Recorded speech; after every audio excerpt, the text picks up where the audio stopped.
नमस्कार मेरे प्यारे साथियों, स्वागत है आप सभी का आपके अपने यूट्यूब चैनल पर। और फ्रेंड्स, सीट का जो एग्ज़ाम है बहुत ही नज़दीक है, तो आपके एग्ज़ाम को ध्यान में रखते हुए फ्रेंड्स आप सभी के लिए हम लेकर आए हैं जीके की प्रैक्टिस क्लास। जो फ्रेंड्स ये जीके क्वेश्चन है आपको अपना लक्ष्य प्राप्त करने में और आपको एग्जाम क्लियर करने में फ्रेंड्स बहुत ज़्यादा सहायता करेंगे। ये क्वेश्चन बहुत ज़्यादा इंपॉर्टेंट है फ्रेंड्स, हर एक क्वेश्चन को बहुत ध्यान से पढ़ लेना और पूरी क्लास को पूरा देख लेना। और फ्रेंड्स, मैंने पीछे भी क्लास आपको करा रखी है, अगर आप जाकर नहीं देखिए जाकर जरूर देख लेना, और यहाँ पे आपको उसका लिंक मिल जाएगा, ठीक है। तो जाकर उसे भी जरूर देख लेना। और बहुत ही अच्छी अच्छी क्लास है फ्रेंड्स, जो आपकी एग्जाम को क्लियर करने में बहुत ज़्यादा सहायता करेंगे, क्योंकि फ्रेंड्स ये क्वेश्चन बहुत ज़्यादा इंपॉर्टेंट है। और जो रीड के लेवल के क्वेश्चन होते हैं फ्रेंड्स, वो लेकर मैं आया हूँ आप सभी के लिए, रीड्स मेंस के लिए। तो एक भी क्वेश्चन को मिस नहीं करना है, सभी क्वेश्चन बहुत ज़्यादा इंपॉर्टेंट है। तो चलिए फ्रेंड्स, क्लास को शुरू कर लेते हैं। और जिसमें पहला क्वेश्चन आपको दिया गया है कि बिल्लों के गांव का मुख्य कहलाता है। बिल्लों के गांव का मुख्य कहलाता है। ऑप्शन आपका है गमेती, ऑप्शन आपका बी है चिमाता, ऑप्शन आपका सी है वालरा, ऑप्शन आपका डी है गवरी। तो इसमें आपको बताना है कि बिल्लों के मुख्य को क्या कहते हैं, ठीक है। बिल्लों के गांव को मुख्य को क्या कहते हैं। तो यहाँ पे ऑप्शन आपका जो ए होगा यानी गमेती, इस क्वेश्चन का राइट आंसर हो जाएगा, ठीक है ना। गमेती ऑप्शन ए यहाँ पे राइट आंसर हो जाएगा। आगे बढ़ते हैं फ्रेंड्स क्वेश्चन नंबर 72 में, जिसमें आपसे पूछा गया कि मुम्मल किस शैली का प्रमुख चित्र है। मुम्मल किस शैली का प्रमुख चित्र है। ऑप्शन आपका ए है बीकानेरी, ऑप्शन आपका बी है जैसलमेरी, ऑप्शन आपका जो सी है किशनगढ़ी, ऑप्शन आपका जो डी है अलवर, ठीक है। तो इसमें आपको बताना है 72 में कि मुम्मल किस शैली का प्रमुख चित्र है। तो यहाँ पे ऑप्शन आपका जो फ्रेंड्स बी होगा यानी जैसलमेरी, इस क्वेश्चन का राइट आंसर हो जाएगा। मुम्मल शैली है वो किसकी है, जैसलमेरी का प्रमुख चित्र है, ठीक है। आगे बढ़ते हैं फ्रेंड्स क्वेश्चन नंबर 73 में, जिसमें आपसे पूछा गया कि रावण हत्था में 9 तार होते हैं, यह एक है। रावण हत्था में 9 तार होती हैं, यह क्या है। तो ऑप्शन आपका ए है फ्रेंड्स, इसमें आपको बताना है कि रावण हत्था क्या होता है, ठीक है। इसमें आपको पहला ऑप्शन दिया गया है कि सुशीर वाद्य यंत्र है, ऑप्शन आपका बी है तत्व वाद्य यंत्र है, ऑप्शन आपका जो सी है घन वाद्य यंत्र है, ऑप्शन आपका जो डी है ताल वाद्य यंत्र है। तो इसमें आपको बताना है कि रावण हत्था है वो इसमें 9 तार होते हैं, वो है क्या होता है। तो ऑप्शन आपका फ्रेंड्स यहाँ पे जो बी है तत्व वाद्य यंत्र, इस क्वेश्चन का राइट आंसर हो जाएगा। और आगे बढ़ते हैं क्वेश्चन नंबर 74 में, जिसमें आपसे पूछा गया कि राजस्थान में नौकरशाह संगठन का प्रमुख कौन सा है। राजस्थान में नौकरशाह संगठन का प्रमुख कौन है। ऑप्शन आपका ए है मुख्यमंत्री, ऑप्शन आपका बी है कार्मिक सचिव, ऑप्शन आपका जो सी है गृह सचिव, ऑप्शन आपका जो डी है मुख्य सचिव। तो इसमें आपको बताना है कि राजस्थान में नौकरशाह संगठन का प्रमुख कौन है। तो फ्रेंड्स यहाँ पे आपका 74 में जो राइट आंसर होगा वो ऑप्शन आपका डी हो जाएगा, ठीक है। मुख्य सचिव इस क्वेश्चन का राइट आंसर हो जाएगा।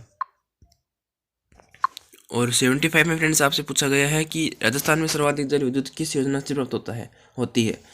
राजस्थान में सर्वाधिक जल विद्युत किस योजना से प्राप्त होता है। ऑप्शन आपका ए है भाखड़ परियोजना, ऑप्शन आपका बी है व्यास परियोजना, ऑप्शन आपका जो सी है माही परियोजना, ऑप्शन आपका जो डी है सतपुड़ा शक्ति संग्रह है। तो इसमें आपको बताना है कि राजस्थान में सर्वाधिक जल विद्युत किस योजना से प्राप्त होती है। तो यहाँ पे फ्रेंड्स ऑप्शन आपका जो बी है, ठीक है। एक मिनट फ्रेंड्स, शायद मैंने 74 का आपको भी बता दिया। इसमें आपको ऑप्शन डी होगा, ठीक है, मुख्य सचिव। अब मुझे पूरा याद नहीं रहा, मैंने आगे चला गया सीधा ही। तो यहाँ पे शायद मेरे हिसाब से तो मुख्य सचिव इसका आंसर है। मेरे हिसाब से क्या मतलब ऑप्शन आपका यहाँ पे डी हो जाएगा। मेरे हिसाब से मैंने आपको यहाँ पे बी बता दिया शायद का आंसर, तो वो नहीं होगा, ठीक है। यहाँ पे मुख्य सचिव हो जाएगा। और 73 का एक मिनट वापस से चेक लेना है, तत्वादी अंतर इस क्वेश्चन का राइट आंसर है, ठीक है। अब वापस आते हैं 75 में। और 75 में पूछा गया कि राजस्थान में सर्वाधिक जल विद्युत किस योजना से प्राप्त होता है। तो ये ऑप्शन आपका फ्रेंड्स जो 75 का बी है यानी व्यास परियोजना, इस क्वेश्चन का राइट आंसर हो जाएगा, ठीक है। और आगे बढ़ते हैं फ्रेंड्स क्वेश्चन नंबर 76 में, जिसमें आपसे पूछा कि राज्य की कार्यपालिका शक्ति किस में निहित होती है। राज्य की कार्यपालिका शक्ति किस में निहित होती है। ऑप्शन आपका ए है राज्यपाल, ऑप्शन आपका बी है मुख्य सचिव, ऑप्शन आपका जो सी है विधानसभा अध्यक्ष, ऑप्शन आपका जो डी है नेता प्रतिपक्ष। जिसमें आपको बताना है कि राज्य की कार्यपालिका शक्ति किस में निहित होती है। तो ऑप्शन आपका ए राज्यपाल, मुख्य सचिव, विधानसभा अध्यक्ष और नेता प्रतिपक्ष। तो ऑप्शन आपका यहाँ पे 76 में ए हो जाएगा, ठीक है। राज्यपाल इस क्वेश्चन का राइट आंसर हो जाएगा। और आगे बढ़ते हैं क्वेश्चन नंबर 77 में, जिसमें आपसे पूछा गया है। तो फ्रेंड इसमें आपको सम्मिलित करना है कि इसका किस लोक देवता का मंदिर कहाँ पर है, साहित्य का ना यही है, किस लोक देवता का मंदिर कहाँ पर है। इसमें आपको ये है क्या करना है, सम्मिलित करना है। तो ऑप्शन आपका फ्रेंड्स ए है हडबू जी, ऑप्शन आपका बी है मेहा जी, ऑप्शन आपका जो सी है रामदेव जी, ऑप्शन आपका जो डी है देवनारायण जी। जिसमें आपको बताना है 77 में सम्मिलित करना है आपको, ठीक है। तो यहाँ पे ऑप्शन होगा फ्रेंड्स ए हो जाएगा, ठीक है ना। यहाँ पे ए का ए है, बी का 2 है, सी का 3 है, डी का 4 है। तो ऑप्शन आपका ए राइट आंसर हो जाएगा, ठीक है। हड़बू जी का कहाँ पे है, बेंगटी में है। ऑप्शन आपका जो बी है मेहाजी इसमें बापणी में है। ऑप्शन आपका जो सी है रामदेव जी, इसका उनका है क्या रुणीचा में, रामदेवरा में है। और ऑप्शन आपका जो डी है देवनारायण जी, इनका है आर सिद्ध में। तो इसी प्रकार आपको बताना था और इसका ऑप्शन ए हो जाएगा राइट आंसर। और आगे बढ़ लेते हैं क्वेश्चन नंबर 78 में, और जिसमें आपसे पूछा गया कि ददरेवा एवं गोगामड़ी किस लोक तत्व से संबंधित है। और क्वेश्चन नंबर 78 में पूछा गया कि ददरेवा एवं गोगामड़ी किस लोक तत्व से संबंधित है। तो ऑप्शन आपका फ्रेंड्स ए है गोगा जी, ऑप्शन आपका बी है तेजा जी, ऑप्शन आपका जो डी है मल्लीनाथ जी, ऑप्शन आपका जो डी है बिग्गा जी। तो 78 में बताना है कि आपको कि ददरेवा एवं गोगामेडी किस लोक तत्व से संबंधित है। तो यहाँ पे ऑप्शन आपका तो फ्रेंड्स ए हो जाएगा, ठीक है ना, गोगा जी इस क्वेश्चन का राइट आंसर हो जाएगा। ददरेवा एवं गोगामेडी कोको जी से संबंधित है, ठीक है। आगे बढ़ते हैं क्वेश्चन नंबर 79 में, जिसमें आपसे पूछा गया कि तीर्थों का भांजातार्थ मंच कुंड तीर्थ कहाँ है। तीर्थों का भंडातार्थ मंच कुंड तीर्थ कहाँ है। ऑप्शन आपका ए है भीलवाड़ा, ऑप्शन आपका बी है गंगानगर, ऑप्शन आपका जो सी है धौलपुर, ऑप्शन आपका जो डी है बांसवाड़ा। तो इसमें आपको बताना है कि तीर्थों का भांजातार्थ मंच कुंड तीर्थ कहाँ है। तो यहाँ पे फ्रेंड्स ऑप्शन आपका जो 79 का सी हो जाएगा। इन तीर्थों का भांजातार्थ मंच कुंड तीर्थ धौलपुर में स्थित है। और आगे बढ़ते हैं क्वेश्चन नंबर 80 में, जिसमें आपसे पूछा गया कि बसंत पंचमी का त्यौहार किस महीने में आता है। ऑप्शन आपका ए है चैत्र में, ऑप्शन आपका बी है माघ में, ऑप्शन आपका जो सी है फाल्गुन में, ऑप्शन आपका जो डी है श्रावण में। तो इसमें आपको बताना है कि बसंत पंचमी का जो त्यौहार है वो किस महीने में आता है। तो यहाँ पे ऑप्शन आपका जो फ्रेंड्स है बी हो जाएगा, ठीक है ना, माघ इस क्वेश्चन का राइट आंसर हो जाएगा। और आगे बढ़ते हैं फ्रेंड्स क्वेश्चन नंबर 81 में, जिसमें आपसे पूछा गया है कि राखड़ी नामक आभूषण संबंधित है। एक मिनट,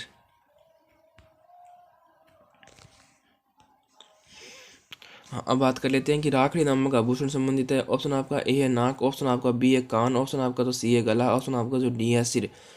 तो इसमें आपको बताना है कि राखड़ी नामक आभूषण संबंधित है। तो यहाँ पे ऑप्शन आपका जो फ्रेंड्स है 81 का डी हो जाएगा, यानी सिर इस क्वेश्चन का राइट आंसर हो जाएगा। और आगे बढ़ लेते हैं क्वेश्चन नंबर 82 में, जिसमें आपसे पूछा गया कि पार्वती नदी राजस्थान के किस जिले में मध्य प्रदेश से प्रवेश करती है। पार्वती नदी राजस्थान के किस जिले में मध्य प्रदेश से प्रवेश करती है। तो ऑप्शन आपका ए भीलवाड़ा, ऑप्शन आपका बी है बारा, ऑप्शन आपका जो सी है जयपुर, ऑप्शन आपका जो डी है बांसवाड़ा। और जिसमें आपको बताना है कि पार्वती नदी राजस्थान के किस जिले में मध्य प्रदेश से प्रवेश करती है।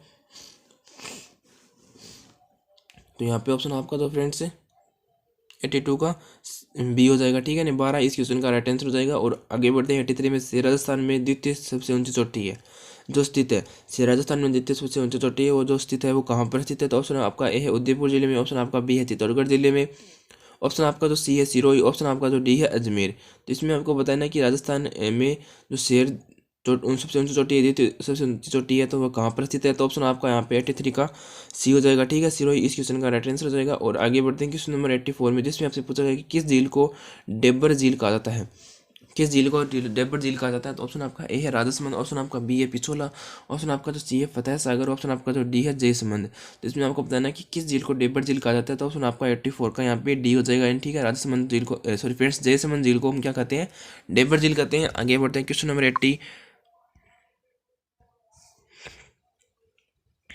में, और जिसमें आपसे पूछा गया है, और 85 में फ्रेंड्स आपसे पूछा गया ग्रेनाइट नगरी कहाँ जाता है, ठीक है, ग्रेनाइट नगरी कहाँ जाता है। ऑप्शन आपका ए है राजसमंद को, ऑप्शन आपका बी है जयपुर को, ऑप्शन आपका जो सी है दौसा को, ऑप्शन आपका जो डी है जालोर को। तो 85 में आपको बताना है कि ग्रेनाइट नगरी किसे कहा जाता है। तो यहाँ पे ऑप्शन आपका जो फ्रेंड्स 85 का डी हो जाएगा, ठीक है, जालोर इस क्वेश्चन का राइट आंसर हो जाएगा। और आगे बढ़ते हैं क्वेश्चन नंबर 86 में, जिसमें आपसे पूछा गया है कि उत्तर प्रदेश की सीमा से राजस्थान में कितने जिले राजस्थान के कितने जिले मिलते हैं। उत्तर प्रदेश की सीमा से राजस्थान के कितने जिले मिलते हैं। ऑप्शन आपका ए है 1, ऑप्शन आपका बी है 2, ऑप्शन आपका सी है 4, ऑप्शन आपका जो डी है 10।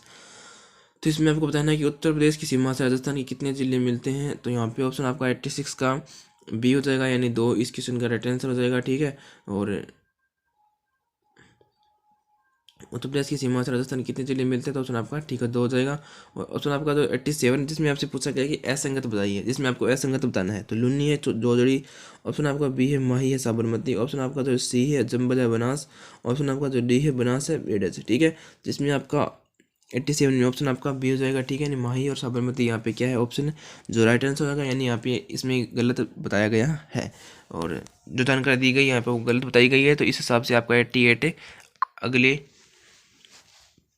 क्वेश्चन की तरफ बढ़ते हैं, और जिसमें आपसे पूछा गया है, और फ्रेंड्स ऑप्शन आपका जो बी है, जिसमें आपसे पूछा गया है कि गंगा नहर का उद्गम स्थल है ऑप्शन आपका ए है पंजाब, ऑप्शन आपका बी है हरियाणा, ऑप्शन आपका जो सी है हुसैनी वाला, ऑप्शन आपका जो डी है कालका। तो गंगानगर का उद्गम स्थल कहाँ पर है? तो यहाँ पे ऑप्शन आपका जो फ्रेंड्स 88 का सी हो जाएगा, ठीक है, हुसैनी वाला इस क्वेश्चन का राइट आंसर हो जाएगा। और इसी हिसाब से आगे बढ़ते हैं फ्रेंड्स क्वेश्चन नंबर 89 में, और जिसमें भी आपको क्या करना है, सुमेलित करना है। और 89 में इसमें पूछा गया कि रजत चौहान किससे संबंधित है? ऑप्शन आपका बी है, ऑप्शन आपका सेकंड है नवनीत गौतम किससे संबंधित है? ऑप्शन आपका जो बी सी है मंजू बाला किससे संबंधित है? ऑप्शन आपका जो डी है शगुन चौधरी किससे संबंधित है? तो यहाँ पे ऑप्शन आपका जो फ्रेंड्स 89 का सी हो जाएगा, ठीक है, यानी सी हो जाएगा। तो इस हिसाब से आगे बढ़ते हैं, 1 मिनट देख लेते हैं क्या है इसका ऑप्शन सी, ठीक है। ये ऑप्शन आपका जो सी है, और जिसमें आपसे दिया गया है कि पहले का क्या होगा, सेकंड। तो रजत चौहान है वो किससे, शूटिंग से संबंधित है, ठीक है, शूटिंग से संबंधित है। और ऑप्शन आपका जो सेकंड है वो किससे है, फर्स्ट से। नवनीत गौतम है कबड्डी से, और जो ऑप्शन 3 है वो है चौथे से, ठीक है। तो मंजू वाला है वो हेमर से संबंधित है, और ऑप्शन आपका जो डी है वो बन गया तीरंदाजी, ठीक है। तो यहाँ पे ऑप्शन आपका जो 4 का क्या हो जाएगा, थर्ड हो जाएगा। और आगे बढ़ते हैं क्वेश्चन नंबर 90 में, जो आज की क्लास का अंतिम क्वेश्चन है आपका, और जिसमें आपसे पूछा गया कि सर्वाधिक विधानसभा सीटें किस जिले में है? सर्वाधिक विधानसभा सीटें किस जिले में? ऑप्शन आपका ए है अलवर में, ऑप्शन आपका बी कोटा में, ऑप्शन आपका तो सी है जयपुर में, ऑप्शन आपका तो डी है जैसलमेर में।